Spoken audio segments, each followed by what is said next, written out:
All right, welcome to another episode of NFL Outdated Cover 2 series. This episode, we're going to be talking with about athletic performance training, and I am joined by Eric Lichter from Plus Two University and former director of football performance at The Ohio State University. How are you doing? Hey, great, Andy. Appreciate you having me on, man. Looking forward to this. Well, thanks for joining us. It is a little bit, we talked about off air. I am an Iowa Hawkeye, so it is a little bit weird to say the Ohio State University and support Ohio State at all. But, when it comes to athletic performance and learning from seems to be one of the best, I am willing to do that. Hey, and I apologize for last Saturday, but that's just part of that's just part of the deal. It Although I'm is. not, I'm not with Ohio. I'm not with Ohio State anymore. But of course, I've got some biases there and some roots there. But juggernaut of a football program. It just keeps getting better and better. It's a tough place to go and play. Oh, it is. Absolutely is. As a Hawkeye, I would love to see my, you know, Iowa's program kind of built up, but it's just not going to happen. There's a lot of things we can kind of get into that maybe another time. But what I really want to get into is some of your work. And first of all, talk a little bit about what you do now and how you really got into what you're doing. Yeah, so I'm 47. This is probably year, 22 or 23 of really working with athletes and building and training and designing, programs to help athletes reach, their peak performance. And this is actually my second go around in the private sector. So my first uh, private sector experience actually started in Cleveland, Ohio, right around the 2000 time. And, I built a business from the ground up with a partner of mine who's still in Cleveland, Ohio, as of today, Tim Robertson, and still running, Speed Strength, which is the company that we propped up together. And did that for 6 years. And through grit and hard work and determination, we started with one high school athlete.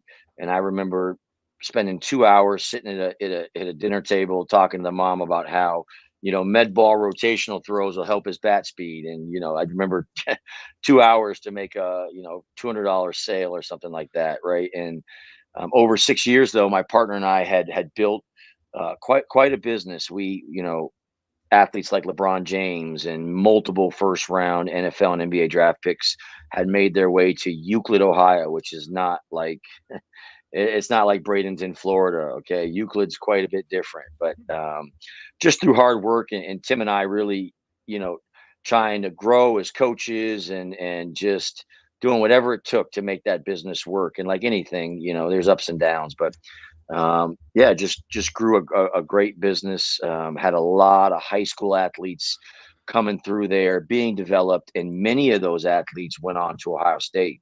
Many Glenville high school football players. We met Ted Ginn Sr., who's an incredible guy, and his story. I don't know if you know his story, but um, he came to us in 2000 and basically, was working security at Glenville High School and said, "I just got the head football coach job. I need help. And I'm not so much, I want to train kids and give them a platform to get out of this war zone, but I'm not so concerned with winning football games. I need to save lives." And that was the start of something great. A lot of those guys went on to Ohio State. And that's how I ended up making the connection to Ohio State through Jim Tressel. And, I went to Ohio State in 2006, was the director there for 6 seasons. Then I took some time off from coaching and got back into what I'm doing now, Plus Two University, in 2019. And just so happens that Cardale Jones, who is a name many people know, right, is my partner in Plus Two University. And so we've started this second go round of training together. And he's a former Glenville High School, product. Yeah, you've obviously got a fantastic resume. You talk about some of these players, and obviously there's a lot of physical traits and things like that you see in some of these athletes. What I'm interested in, when you talk about some of these elite athletes, what were you able to see kind of mentally in some of these, and maybe help them take them to that next level in your training as well?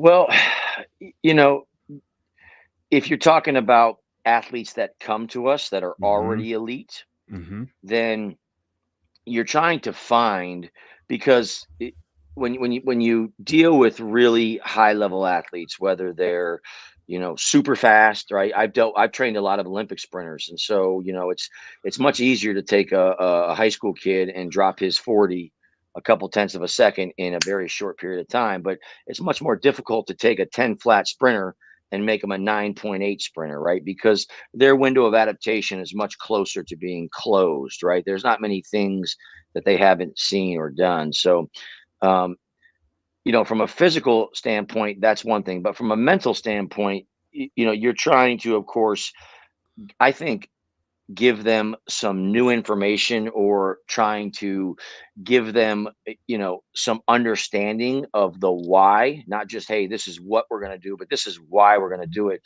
And because if you get their buy-in, and you get their sort of coachability, right, you've got a better chance for success. And I think that's always been, honestly, a strength of mine is, the best training, to be honest with you, barring some ridiculous training that doesn't make sense from a science standpoint, like taking a sprinter and making them run miles, right? Like, we're going to do some mile runs today. That's completely nonsense. Okay. But I think the best training is the training the athlete hasn't done, because that's what's going to give them an adaptation, right? If you provide a stimulus to their nervous system, or to their muscle systems that hasn't been given to them before, they can make a little bit of the body has to adapt to that. It's new.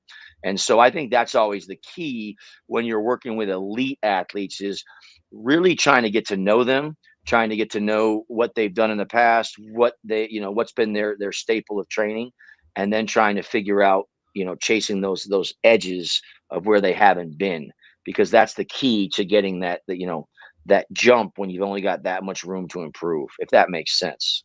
Absolutely. And when you talk about, that kind of edge or key, how have you seen like diets and training like over the years change? Because it's always interesting to kind of, go back and compare some of the athletes in the past, and, some of these athletes, like even Jimmy Johnson, they said that there's no way they could compete with the athletes now with this, all of the training and diets and things that have changed. So how have you even seen that changed since even your time at Ohio State? That's interesting, because it's the nutrition piece is one thing, but um, science gets better, or more understood. We find some, no one's really reinventing the wheel, but we do learn more and more and more, because we have better technology to diagnose things, and training technology has gotten substantially better. That's a big difference, sort of, in what I work with every day now, as opposed to what I did back in 2000. I have sprint technology that can measure performance so precisely, like a NASA satellite, that I can tell you what real time feedback on the speed that you just ran, and I can break it. And so, all of that is exciting. Um, and I think some athletes are very easy to coach. Okay, so I'll give you an example. I trained LeBron James through his high school years. Don't judge me as a trainer off of that. Not one thing I did made LeBron the number one pick in the NBA draft. He was that long before he met me. But um, and I'll give you another example. So diets. I read something the other day that DK Metcalf, his diet is Skittles and Yeah. jujubes and whatever, and of course the guy's shredded, right? So there's always going to be athletes that break the mold, that just, if you follow what they do, you're going to fail, because they're not like you, right? They're just, there's genetic things involved in them, and they're just outliers. But nutrition's huge. Okay, so the better food that you feed your body, and the better fuel that you give your body, the more energy you have, the faster you can recover, the less, I think, even with sort of where we've been in the last couple of years with disease and virus, I think that the better you eat and the more you sleep, the more resistant you are to being sick, to being tired to having inflammation going out through the body and having, all types of issues. So, pro athletes, their body is that's their business. That's their vehicle. That's their main source of income. So they pay, lots of money to take care of that body. And I think the ones that do the best job of, trying to be good in all areas, training, sleep, because you recover best. Sleeping is the best, recovery aid there is. I've got Normatec boots sitting over here, and I've got all these different modalities, these massage guns, and we've got sports therapy and cupping and dry needling and all this stuff going on. But get 8 hours of sleep, man. That's going to be the best for your body to recover. But I think the athletes that check all the boxes and do as many of those things right have the best chance of success. Kobe Bryant is one that we train. I've known Kobe his whole life. I trained his older brother. We trained Kobe Bryant for the NFL draft, and he is just a machine out there as a rookie for the Seahawks. I mean, he's causing turnovers, every week. And I was asked throughout that draft process, what makes Kobe different? Why is he going to be successful? And I said, I'll tell you why, because football is important to him. Not necessarily all the trappings and all the things that come with being a professional athlete, the access to all the things, some good, some bad. But I don't think that's a distraction for him. His football career and the game of football is very important to him. So he's going to do all those things, and he's going to be disciplined and say, you know what, I'm going to sleep 8 hours rather than go kick it at the club, because this is the time where, I've got to play well. Football is important to me. It's much more important to me than being a celebrity out there, right? So that's just an example of that. Yeah, and speaking of something that's important to you, you founding Plus Two University with Cardale Jones, and talk about that and the mission, because reading it's not specifically for the elite athletes; it's for much more than that, right? 100%. Um, the difference I think this time around and with plus two and what we're trying to build is it's a different time. It's a different era. Young athletes are exposed to so much more than when, even 10 years ago, like 10, 15 years ago, if I wouldn't really know if the kid in the next city over dropped 30 in the gym on a Tuesday night, unless it was in the paper. Hmm. I wouldn't know what the guy did, in the next city over. Now with social media, I can see what guys do in California. I mean, worldwide, I'm exposed to like everybody's highlights, right? Like nobody really puts the last time they went 0 for 12, Hmm. in a basketball game, or fumbled 3 times, in a playoff game. That's not on Twitter or Instagram, right? So these young kids think that it's just life is just success and everybody wins, and if you're not the best, you suck. And Hmm. so the sort of emotions of young athletes, and I'm talking about prepubescent athletes, is Hmm. fragile. So that's a big group that we work with. Not so much the pros. We have our pros, but we have a track team. It's a club track team, and we deal with a lot of young athletes. We deal with a lot of youth. So from a sort of a mentorship and a leadership role, plus two is really about sort of working with young people and helping them stay patient and realize that it's the long game, right? It kind of the success you have in sports prior to puberty is the most insignificant thing there is. Yet parents are nuts, okay? And they are driving this crazy culture of, my 9-year-old is a superstar. You don't know how many times I get these reach outs. Hey, my 7-year-old plays high level soccer. What the hell is high level soccer at 7, right? Okay. Hmm. So anyway, that's a big part of it. But the mission is to really provide a very efficient and productive training path for young athletes to develop over time. And we're mostly about speed and movement training. So this is a big thing with the difference. I think a lot of my colleagues in this world, and whether it's strength coaches in college, high school, sport coaches, that could be the soccer coach, the football coach, the lacrosse coach, therapists, everybody sort of that's in this world, that's under this umbrella. I think they look at training an athlete as the weight room is the big rock. Okay. Everything's in the weight room. And if you look at, like, hey, this athlete's training program from the time they were 10 to 15, they spent 85% of their time lifting weights. Mhm. Okay. And then they take their movement and agility and speed and all these position skill, and they fill in those little rocks with whatever's left, right? And Siri's, I got a lot of tech in here, and sometimes Siri picks up on what I say. Sorry about that. It's a Siri, be quiet. We look at it different. We look at the model as everything starts with movement. How does the human being move? And then speed is a big part of movement. And there's a few, different parts of speed. And then we use weight training to enhance that, as opposed to the other way around. And there's a really good saying. I first read it.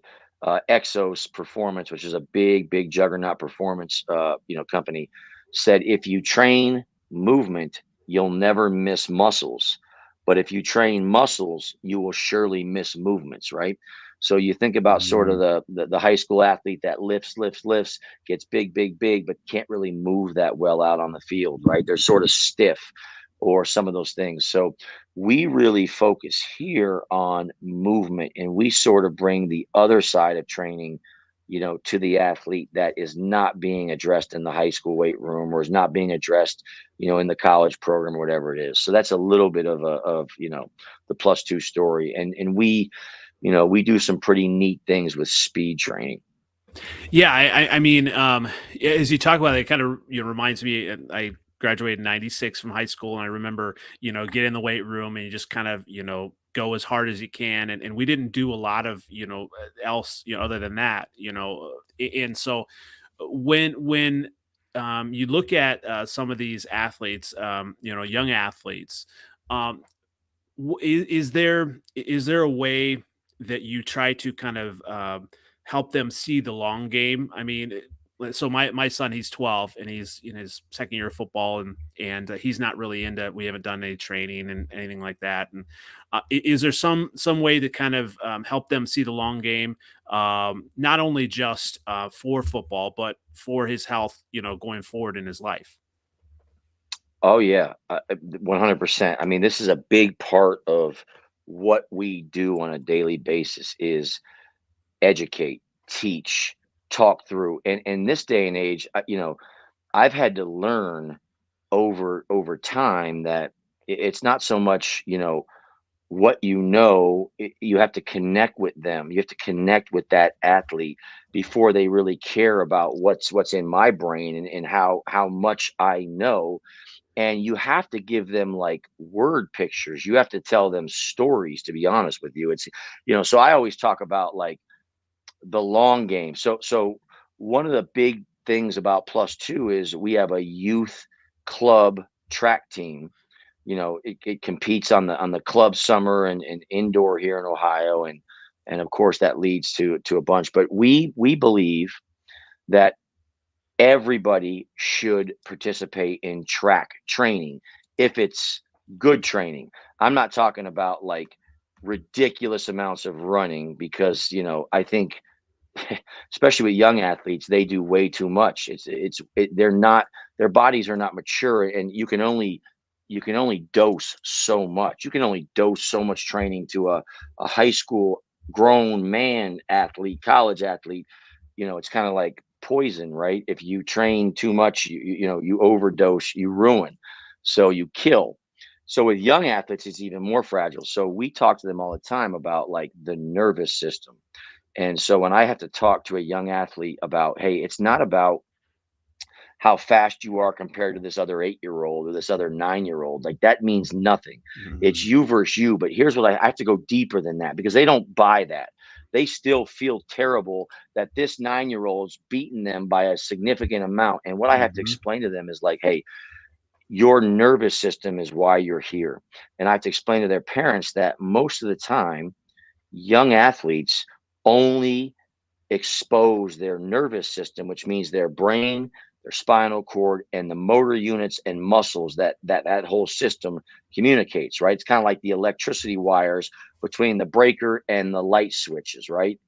And the lights. So most of the time, young athletes are only exposed to sub maximal output. Meaning, if you watch your kids on the soccer field or you watch your kids on football, they're always being conditioned. Let's run really forever while you're tired. Let's get you tired, and then let's run you, and Let's let's get you burn, and conditioned. It's all the conditioning. Yep. conditioned, right? And if Yep. you look at the actual output, right? If Hmm. I were to take your 12-year-old and say, okay, let's watch you and let's measure the speeds that you run at soccer practice or at football at the end of practice conditioning, and then let's take you on a day you're fresh and let's say, hey, you're going to run 50 yards, and if you run it under this certain time, I'm going to pay you $50,000 cash, right? How fast is that kid going to run? It's going to be a way different output of speed, right, Hmm. than what he's doing in sports practice. So, oh man, It's I all right. wish I could. So That's good. I gotta remember to shut that off. So if you think about, like, I always use another example, and they understand this. I say, look, let's say we're texting with our phone and my thumbs are moving, right? My brain is sending an impulse to make my thumbs, a motor unit or two are being woken up to move my thumbs. But that's not really an urgent signal, right? Like for me to Hmm. text and relax. Now, let's say I live over by the Columbus Zoo. Let's say I'm walking by, one of them big predators cages, and someone forgot to lock the cage, and that big lion's out and it sees me and it's hungry and it starts coming at me. I'm going to get a very different impulse sent from the brain out to the body. And it's going to say, every motor unit that's available, get going right now. And we're going to see a maximum output run, right? Because it's a kind of a fight or flight, system that position that the nervous system's in. So we've got to make sure that our young athletes are at least getting that maximum output work, or maximum output, speed in at least once a week, right? So that their nervous system is pushed to that fight or flight, and we're forcing it to connect with those big motor units. So when they get a little bit older, we don't have that old. Remember when we used to dial telephones like this? Oh yeah. Rotary phones. Yep. Your rotary phones, and it would take like 10 seconds to know if the call connected, to hear the ringing on the other end. Now we can send a video file to China through WhatsApp like that. Bam, it goes wireless, hits a satellite, choo, down, and we're trying to change the speed that the brain can talk to the motor units. And so young athletes need to understand that it's not about whether you win that race or not. It's about what we're doing and what you're doing, because you might be a kid that starts out slow, is behind, is not as coordinated, is not as rhythm and timing. But if you stick with it and you get the right training early with the right focus, you may be that kid by the time you're 14. You drive past all those kids. You end up being the 6'2" kid who's really fast. And so if you don't sort of spend that time, that kid quits by the time he's 11 years old because his confidence is low and he never truly got the chance to develop, and you don't know what he could have became. Happens all the time. The kids that are out early, and I'm talking about, prior to puberty, the kids that jump out early usually slow down Hmm. and get surpassed. They usually peak out, right? There's only been two athletes in my entire life that I've looked at around the 13, 14 age and said, oh, yeah, those two guys, they're going to play on Sunday, right? One was LeBron. Hmm. One was Beanie Wells. Chris Beanie Wells looked like a Hmm. grown man at 14 years old. Other than that, and I've trained thousands of athletes, I have never looked at an athlete and said, oh, that's the one at 13. So you have to wait and you have to continue to train them the right way and have the right expectations, or you could ruin them before they ever really got started. So, when you look at Plus Two University, and as you kind of go along, you got some great stuff with athletes. Do you have plans to also kind of coach coaches to kind of like pass this along, or what are your plans with Plus Two University? Phenomenal question. I'm so glad you asked that, because We actually are working on a licensing uh, opportunity to where we will license out our training, our speed training, our how we use technology, the way our business systems work and how we sell training, um, our track program and how we run that and how we coach practice. So we're actually looking to build a +2 Michigan, Indiana, Kentucky, Pennsylvania, Arizona. And so yes, we're building a platform to work with coaches who want to sort of take the movement speed training model and incorporate it, and they can be a licensee of ours, and come under our brand. And we also do clinics and consulting, and we do team training where we bring, track teams in, football teams in, sport teams in with their coaches.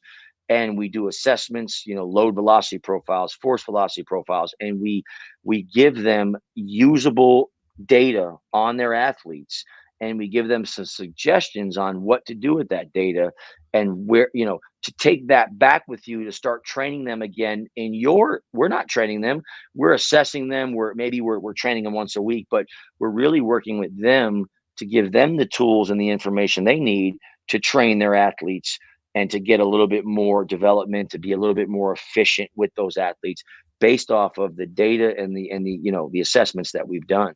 So we work with other coaches and sort of empower them to work with their own athletes with a little bit more information, a little bit more precise, granular data to make better training decisions.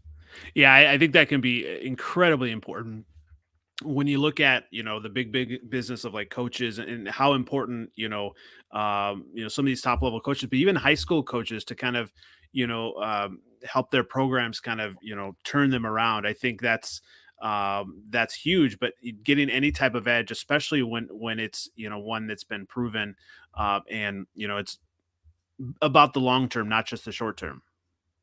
Absolutely.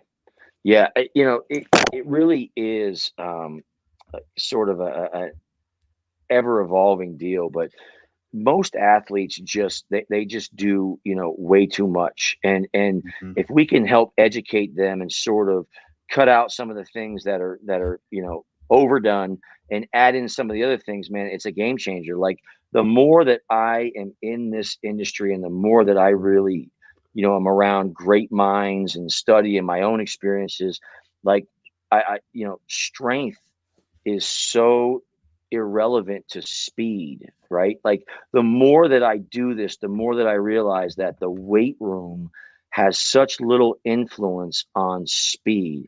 It really only influences like the first, I don't know, maybe 10, 15 meters of a sprint. So the start of a sprint, but really sort of that acceleration into that maximum speed. You're starting to see now a lot of to do about, hey, that athlete ran at 22 miles per hour peak speed, or Buda Baker, DK Metcalf rundown, and you're always seeing these miles per hour thrown out there and max velocity. So a lot of you know the things that some of the coaches have known for 20 years, now with the access to information of social media, it's really starting to come out. And of course, we're able to measure it more effectively, GPS, all these things. But the more we sort of study it, the more we realize, like with high school athletes, I spend so much time telling them, stop focusing on trying to get on the record board. Stop focusing on trying to get on the record board in the weight room that says I've got the biggest squat, or I've lifted the most weight on the deadlift, or I've got the biggest bench. Because many times that doesn't at any way, shape, or form make you more marketable or make you more apt to be a college player. It may actually be hurting you. It may actually be making you less appealing to a college based on your athleticism and what's declining, and it increases your chance of injury. You have no idea how many, spinal fractures and you know low back problems and micro, all these problems that occur from too much exposure to heavy lifting all the time. Not that it's bad, you have to do it, but I think it's done way too much.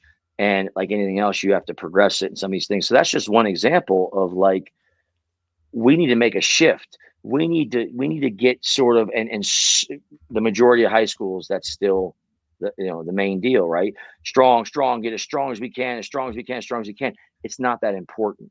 It's got some semblance of importance. And I'll say one thing: if there's a deficiency in strength, if there's like a deficiency of a minimal amount needed, then it's got to be addressed. You have to bring that up to that level. But once you're strong enough, you're strong enough, and you don't need to try to go all in on doubling that, tripling that, because you end up sort of, getting diminishing returns, if you will. Yeah, I'm someone who, you know, in when I was high school, kind of did the whole lifting weight thing, and all of that, and kind of got into that. But when I got out of high school and out of football, it just I didn't know where to take it. And later on in my life, now I've taken my health a little bit more seriously. I've been doing the elliptical, and I'll just run on the elliptical, and that kind of helped me. And I would kind of continue to seeing the numbers in front of me continue to increase, and run like 13 miles in an hour and keep increasing it to like 9, 10 resistance. And so doing that for a while, but I got to a certain point where diminishing returns. I enjoyed it. I still kind of enjoy it, but I wasn't seeing a lot of difference. And I think whether it's training, it's easy to maybe do the same thing over and over again, and just because that's what you're used to. And when you look at some of these coaches, I even look at my son's high school coach, and I just sit back. I don't try to say anything, but they're still doing a lot of the same things I remember as a kid. At the end of the practice, everyone line up, let's run, sprints and things like that, and until you puke, basically. So when you look at kind of refocusing that, and what are some things, just maybe one or two things that you would give coaches to kind of help them not keep doing the same thing over and over again, and help their athletes? I would point to a few things.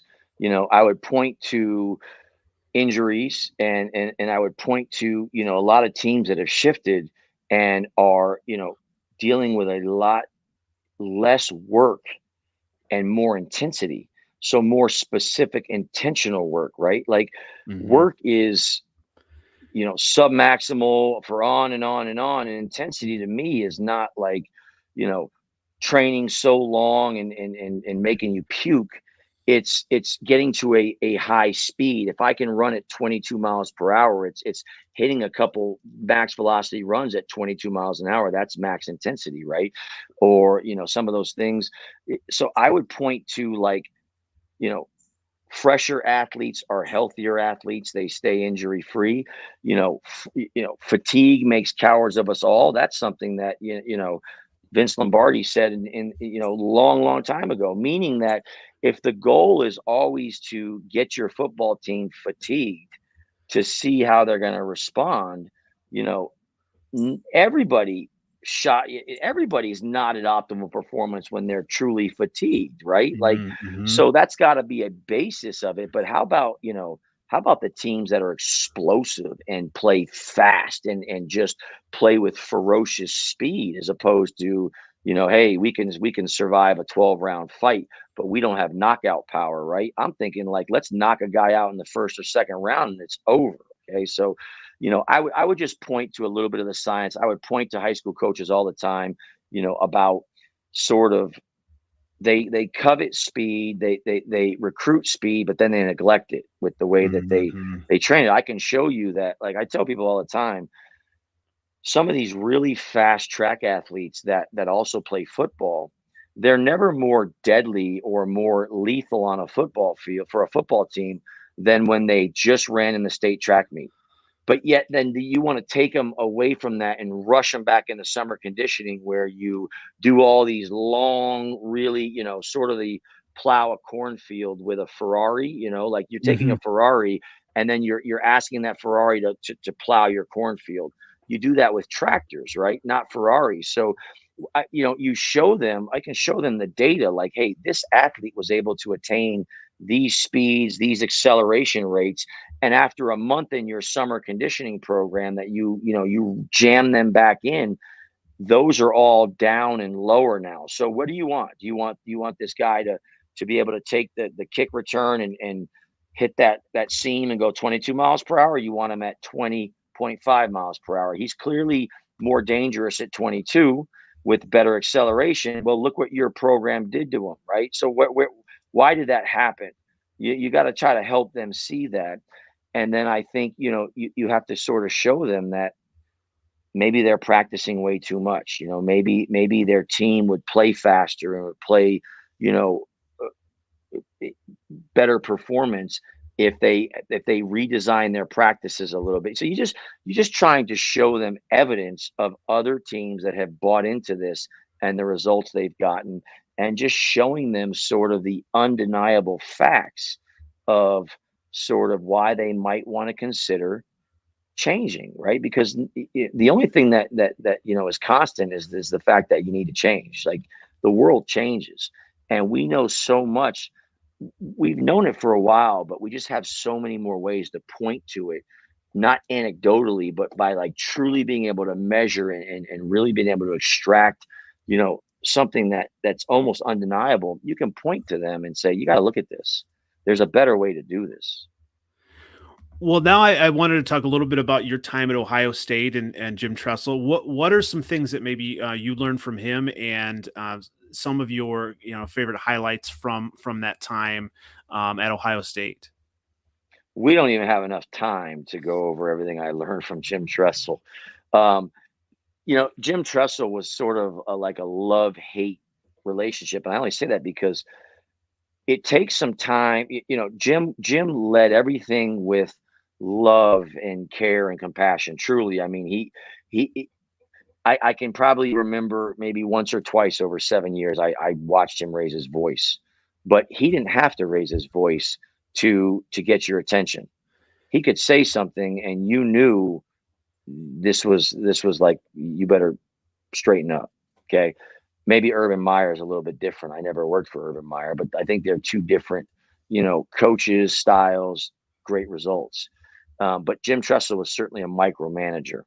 I mean, Jim Tressel would be involved in how the janitor decided to clean the bath. I mean, I'm serious. Like, Wow. Yeah. every single, I mean, the guy was a machine. I've never seen someone be able to stay so wise, razor sharp in his thinking, in his intelligence, in his attention to detail, like 22 hours a day.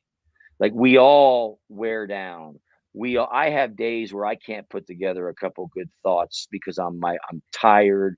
Hmm. I can be the most disciplined. I don't like to say motivated, because motivation will take you someplace that you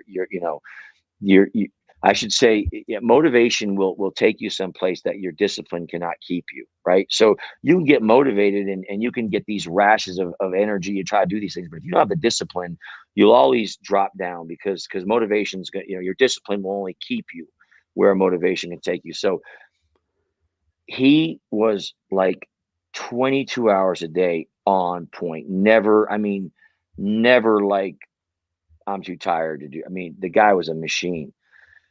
And I think he taught me a lot about sort of leadership, sort of, you know, building a group of people, and really looking so much wider than just in this narrow lane that I always been in, which is like me and one athlete, or me and a few people. Like, he really taught you about, the big picture of things, the big picture of life. And while he was a pain in the ass on a minute to minute, day by day basis, and did some things that were just exercises of like, why the hell are we doing this? Like, what, you years later look back and go, I know exactly why we did that, right? So he's probably the most influential person in my life that I've had from a professional standpoint, besides maybe my parents and my uncle, who we had a little bit of chat about. But he was truly a difference maker in my life. And we clashed a lot early because,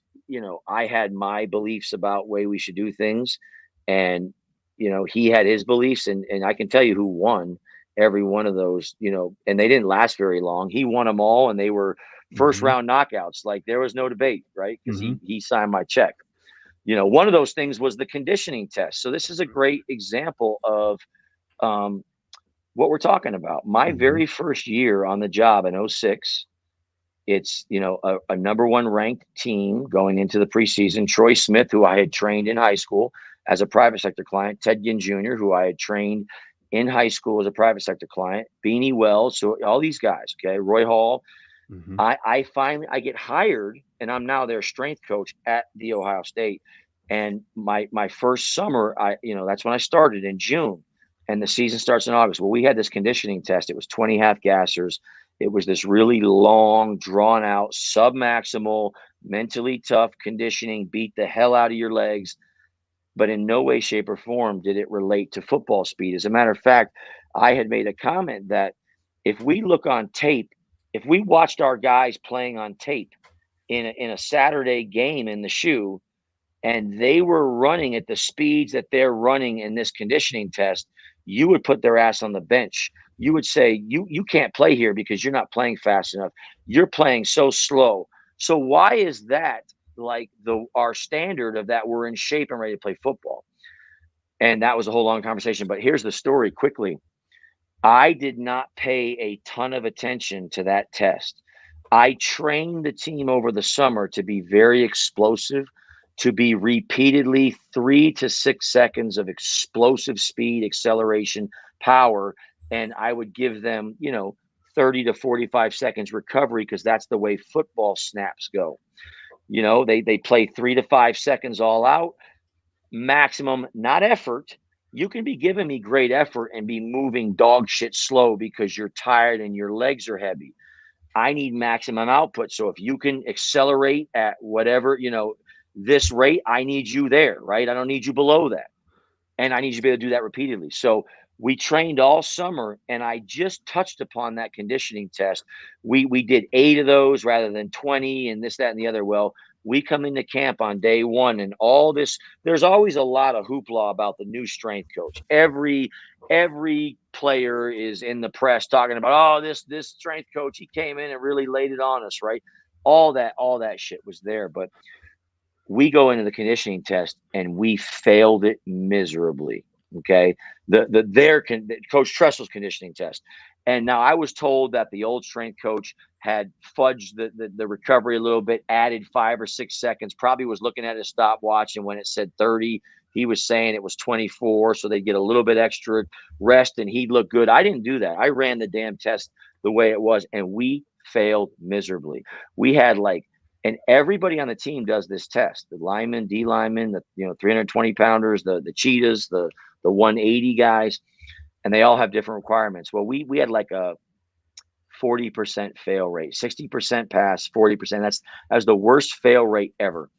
And I got called into that office after that. This is the first day of camp, and every coach was looking at me like, "What the hell did we just do? Who did we just hire?" Right? And I'm trying to explain to them that this test isn't really a good test. And, like, why do we care about this? And that did not work. Every guy was, at aquatic opportunities at 5 in the morning doing extra conditioning in the pool. I had to get up at 4:30, so he had a way of sticking it into me. And then we had to rerun the test a week later. And many of the guys passed. But 2 to 3 weeks later, we go down to Texas and we play, Texas at Texas Stadium. The heat's crazy and this, that, and the other. And we beat them pretty handedly. And there were no sort of conditioning problems, this, that, and the other. But that's just an example of, sort of like that test really means nothing. And I hated that test because you beat the hell out of your guys' legs, and then 5-6 hours later you're having an afternoon second practice and they're bursting all over the place with tired legs, fatigued legs, which is a recipe for pulled hamstrings, this, that, and the other. But that's just some of the sort of the conflicts. But it's old school. He believed in it because it was mentally tough. It's mental toughness, and it's all these things. And guess what? We did it every year I was there. So Yeah, I was just that's gonna just an say example. if you were able to kind of change that or change his way of thinking over the years that you were there. No, I did not change his way of thinking in terms of he probably agreed over time and saw that that's probably not the best indicator of football because 5 years later we had to line up against Oregon in the Rose Bowl against a really fast no huddle, and we handled them. We handled them from a defensive perspective. We were able to cover LaMichael James and all these guys. We were able to run with those guys, but he never changed the test. The test was going to remain the test because for 30 years that's been his test. 5 national titles, this, that, and the other. And so what I did was I had to adjust. I had to make more room to train for that test in the summer preparation. And of course we had a 95% pass rate every year after that because I had to adjust. But I didn't think it was a great football test. And if I had my way, we would have done 10 40-yard dashes where we take their fastest 40-yard dash time, and then we have to run 10 40s with 40 seconds recovery, and we take all 10 times, we average them together, and we would have had to have run within 94% of our fastest over those 10. And that tells me that we can repeatedly play on a 10-play drive explosively or whatever it is. I thought that would have been a better test, but I don't, I'm not the head football coach. So there you go. It makes a difference, and I've seen you obviously trained a lot of athletes for the draft, and I've seen that a lot of those things that you're asking them to do, you also do yourself, correct? Oh, what do you mean? Like, Do you like try I to do actually, do you try to do some of the same like if you're trying to show them something new, do you try to do some of the I movements can and things like that? demonstrate.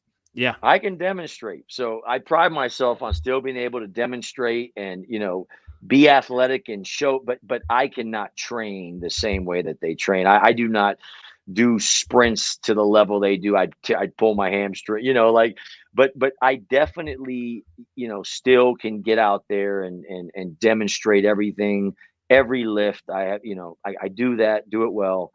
When I was at Ohio State, though, I did pride myself on getting into the sand pit and being able to burst faster. I was 32 when I got that job, so I was still a young lion, right? I was able to sort of beat some of those guys, and I'd let them know that I'm 32, but I'm more explosive than you in the sand pit or this, that, and they.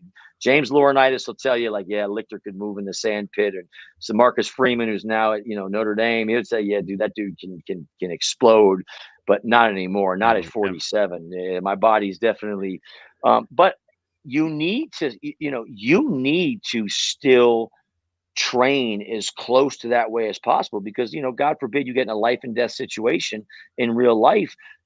Like you mentioned the elliptical, I hate to tell you this, but if you spend all your time on the elliptical, long, slow, guess what, you Hmm. can't run away from danger that way, right? So if you don't, I will tell you, and I don't want to be a hypocrite because I haven't done high speed sprinting in quite a while. But if I had to run away from someone that were trying to attack me with a deadly instrument or something, I might not be able to get more than 20, 30 yards before I tore my hamstring. And then I'm limping and he's going to, you see what I'm saying? So you need to maintain, again, I talked about with a 12-year-old, 9-year-old, 8-year-old, like, why do we need to sprint? Why do we need to put you on this tether and pull you really fast? Nervous system. Hey, if you're 40 or 50, you still need to get your body to maximum output. Otherwise, you'll lose the ability to do it. Well, this has been fantastic. I definitely appreciate you coming on. Where can everyone find you again? So our, plus two is you can find us online. Obviously, our Hmm. website is plus www dot plus two. That's plus the number two, a dash sign, the letter u.com. I'm on Instagram at Eric Lichter, all one word. Uh, at plus two dot on Instagram at plus two.com, or what is our Instagram? At plus two dash u.com is our Instagram feed. And then, you can find us on YouTube, Facebook, just Google plus two or Google Eric Lichter, and that's how you find us.